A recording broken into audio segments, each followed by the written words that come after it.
And one, and two, and one, two, three. British Thoughts Magazine. Hello, guys. Good morning, good afternoon, and good evening. It depends in which part of the world you are. Kamil Lemieszewski, Kamil Lemi from British Thoughts Magazine. Today, we will speak with Aleks Paunovic. Aleks, are you here? Yeah. Alex joined here, but you have to join to me as well. Alex, he's a famous actor, he's a stunt actor, and he was born in June 69.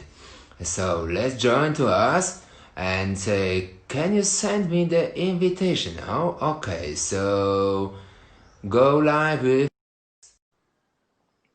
Let's wait for him. Hello guys, hello everybody.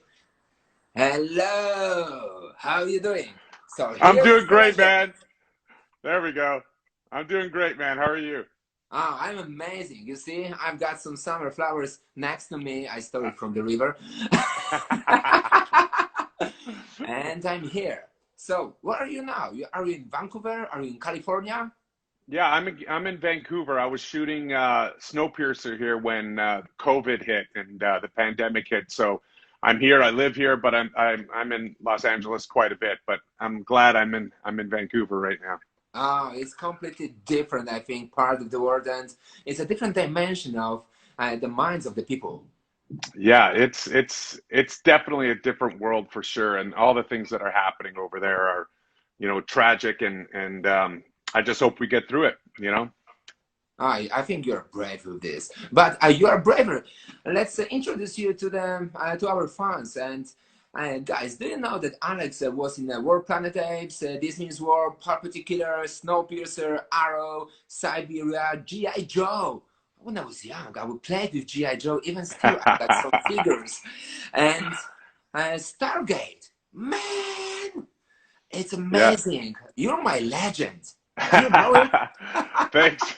No, I've honestly, I've been really lucky and I worked really hard, but I've been really lucky to work with some like really great people. And Stargate, like every gig that I do, every job that I do, I always find, a lifelong friend within that community, and it's always been beneficial and been like excellent for me. But you're an actor, you're a stuntman, you're a producer. Also, you're making the music, I've seen. Yeah, well, I'm an actor and I've produced some stuff. I've done stunts early in my career, but I don't do it anymore. I just do my own stunt stuff. But before I started that way, and I played music. That's what I did before I acted. I was played in bands all over Canada. In a heavy Um, metal band, if I remember yeah, good. Yeah. Oh, yeah.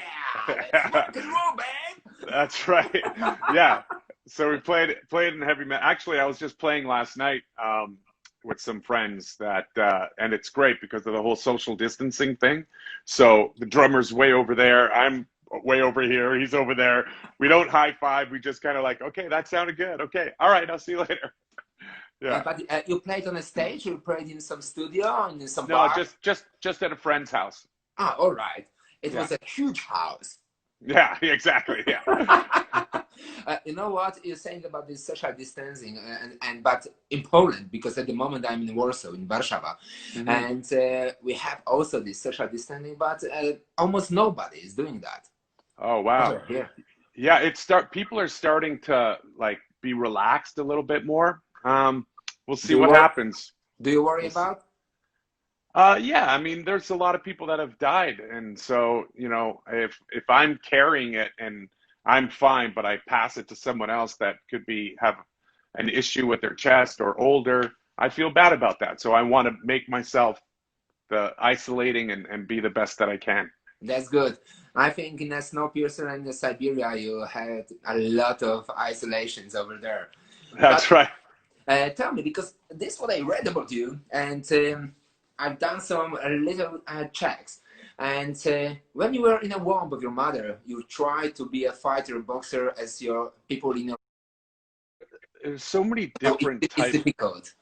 Yeah, it's very difficult. And but what's interesting is that you have to find what that way is, right? Because when you first start out or you really want to be a part of acting and you go to a class, right? But that specific teacher may be teaching something different than what your body will accept. if that makes any. Your body and your mind will accept.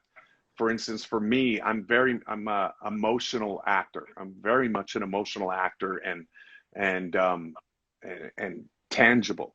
And then there's other actors that are very like heady, very thought provoking. So they need specific things and breaking down each scene. And so either one is great, but what works for you the best? For me to go to somebody that is very technical and book smart Yes. with acting, that's hard for me. I need somebody to talk to me emotionally. Like, why, when you say that line, what are you trying to say? What does it land? And that works for me. So I think the biggest thing is, so I'm an emotional actor, and that's how I like when I first had a teacher teach me that, which was Larry Moss, and Larry Moss is in Los Angeles and New York, and he's taught all over the world, but he taught like Leonardo DiCaprio and Hilary Swank. He's one of the best in the world, and he's an emotional actor. So and you have to do the work, but it's mostly emotional. So when I saw that, I went, oh, okay, this is the one that I can do it with. And there's other actors that I just can't do it, but my friends love this other guy and they have great work with him. So both are great. It's just what speaks to you. That's so true. It's like a tennis or ping pong. You have to play with the emotions. But also, you were the boxer, so you could and you can, I think, dance. And one of your fans just wrote to us that Aleks, Bollywood is waiting for us. Hope you've been working on the dance numbers. Arki Kandola. Yes, I'm working on the dance numbers. Here I come. No way. No, we'll see. I have in my past one Bollywood film. I was a dancing juggler over there, and it's really funny.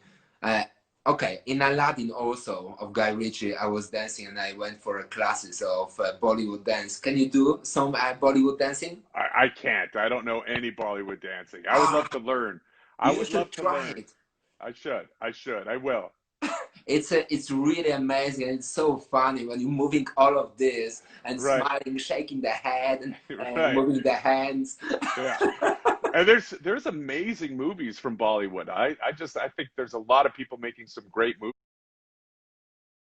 I shoot when I work on shows. I don't watch everything. Snowpiercer is one of them where I go, I got to see what the other guys are doing, because when I'm working, I work on my stuff and then I go home. So I don't see anybody else doing their stuff. And so it's all new to me too. So it's great. And like full focus. And with live, it's just it's more fun. It's more energy exchange, you know? So they're both very different, but I love playing. I love live stuff for sure. I love that stuff. I know friends that are actors that don't like theater because there's people there, but they are amazing actors for the camera. So everyone's different. I personally love playing live. Yeah. That's amazing, because also you can swap it, and also you can do the both things. Even you can play the character as the musician, and you do it very well. Right. Now, in relation to dystopian universe, which movie or television show would you compare it to? Snowpiercer. How I knew it. You know, you're separated by class and how you are, and money makes you go to first class and treated better. You don't have money, you're treated worse. It's basically the way the world is going right now, and it should be about the human race. It should be about, you know, exchange and everyone having equal opportunity. And if you have money, doesn't mean you have to make your life better than somebody else's and push people down so you can be better. I just feel like there's so much love and so much experience to go around, and it doesn't have to be negative. So that's what I would compare it to. It's really crazy, but it's going like that. I just can imagine that when I was in adventure to Mongolia, and from Mongolia to Western Europe, and I traveled on a Trans-Siberian train, with the lower class and the upper class and the Oh, wow. middle class. So I can just feel a little bit of this what you're talking about. But Right. it's kind of this when you are traveling on a train with the old ladies and poor people, everything. You've got smells of everything. You've got no walls in one whole train, and the chicken are flying anywhere. You eating with Yeah. them, drinking vodka, and then you go into the upper class train to the first class. You got the own room, own cabin, Right. and people are serving vodka or tea in a You get in touch with friends, you get in touch with people in class. Hey, let's read this play, let's put on this play, let's make our own movie, let's make our short movie. And when you do that, you experience more and more people and different types of people. And in those different types of people, there could be one guy that goes, oh my God, I just worked with Aleks in this thing, this no money short film I think he'd be great for this big movie that we're doing. And that's connections, right? And they see you work, and you got to put yourself and take control of your career by doing things on your own. That's amazing tip, and I think a lot of people, if they will understand the idea of it, they will put down their egos and they will stop blaming the karma and everything and That's right. everybody that okay, he's famous, he knows this person, or